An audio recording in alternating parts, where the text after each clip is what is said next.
Fraud is everywhere. It does not discriminate.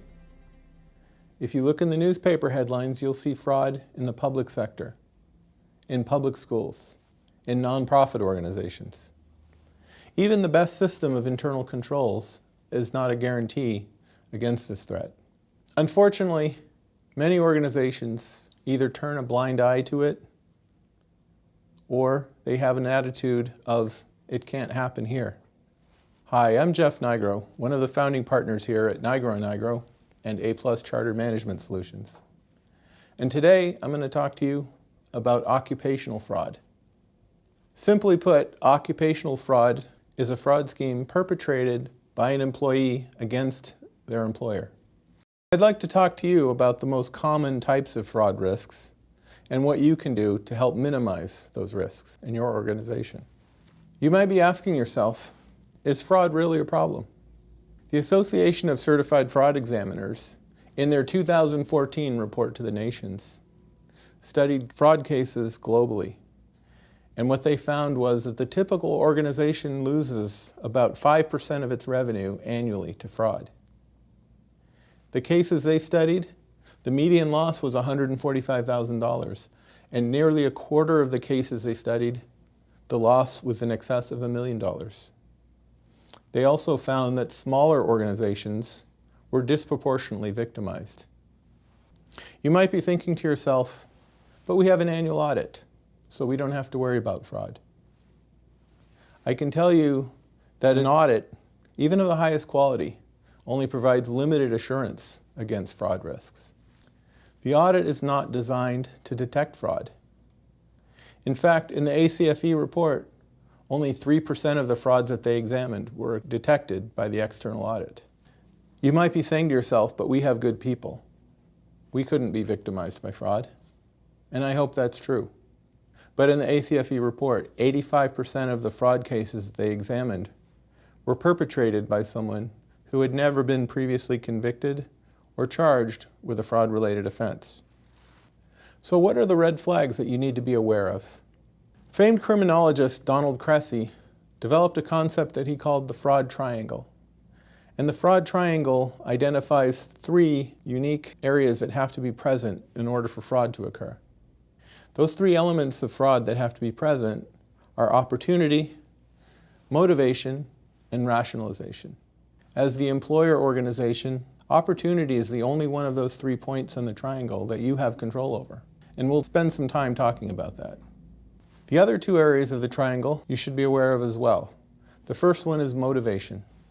Typically, the fraudster is motivated by greed, or they may have some sort of an addiction that they're feeding, or they might just be motivated by extreme financial pressure. In many cases, the fraudster that had never committed a fraud before perpetrated this fraud because they went from being a 2-income household to a 1-income household. The third element of the fraud triangle is rationalization. And this is where the fraudster convinces themselves that what they're doing is not wrong. They either tell themselves that they had the money coming to them, that the organization that they're stealing from is too large and won't miss the money. Now, as I said previously, opportunity is the element of the triangle that you as the employer have the most control over. So the first area that I would like to talk to you about is the area of corruption. In the ACFE report, corruption was by far the most common type of fraud that was perpetrated. Collusion with vendors is one type of scheme that falls under corruption. And this is where an employee in the organization will go into cahoots with a vendor to jack up prices on the organization or to do some sort of false billing scheme. Outright fraud by vendors can happen by vendors overbilling the organization for services, or billing for services and goods that were never provided. Another type of fraud that falls under the corruption heading is conflicts of interest. And this is where the organization will deal with a vendor where there's a member of the governing board or somebody within the organization that has a close personal relationship with the vendor, and that'll often lead to inappropriate activity. Cash disbursement schemes are also very common. In the ACFE study, there were several different types of cash disbursement schemes. The most common type of cash disbursement scheme involves fictitious invoices or vendors, often called shell companies. And this is where the fraudster will create a fictitious company and divert payments to that company that he controls. Another type of cash disbursement scheme is check tampering. In today's world of electronic payments, check tampering schemes are not as common as they used to be, but they still exist. These types of disbursement schemes often involve forging the signatures, forging the payee, forging the amount on the checks. And finally, the third type of disbursement scheme I would like to talk to you about involves expense reimbursements. Employees can create fictitious expense reimbursements for expenses that they never incurred, or they might incur expenses for personal items and charge those to the company. Another type of reimbursement scheme involves the employee being reimbursed for the same expense more than once. A common target for those types of expense reimbursement schemes are for travel and conference. So it's very important for your organization to examine those policies that you have over travel and expense reimbursements. Another area where an organization can be very susceptible to fraud is in the area of credit cards. If you provide credit cards to your employees, they are ripe for abuse.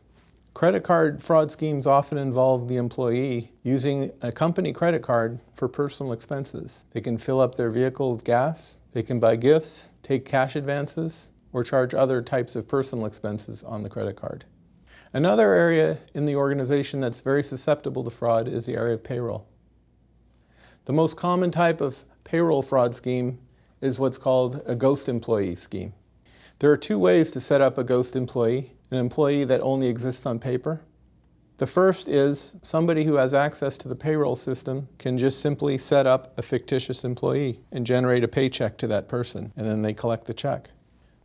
Another way to set up a ghost employee is by simply having an employee that has left the organization stay on the payroll registers and continue to generate a check, and the person who has access to that check will then take it.